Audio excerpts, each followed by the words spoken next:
This is Alan Bush with ADMIS with the Daily Financial Forecast for Tuesday, May 31st.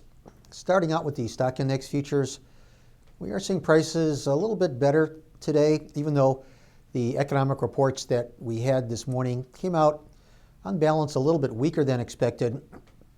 Also, we are seeing the S&P now closing in on annual highs, so we're really not that much farther from new highs for the year, and I think that we will be taking those highs out later this week.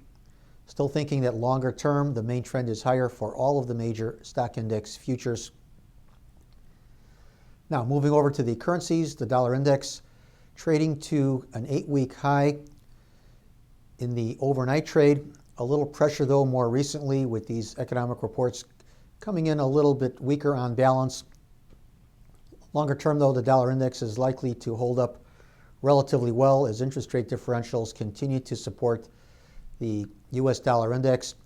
Also, we do have the ongoing hawkish comments from Fed officials, which is also supportive to the greenback.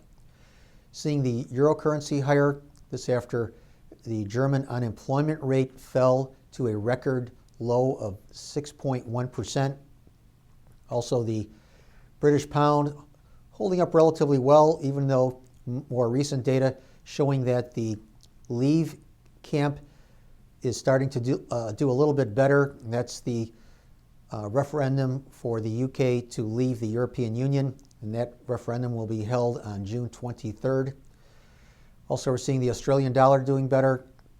Some recent economic numbers coming in better than many analysts had anticipated, so some good gains in the Australian dollar today.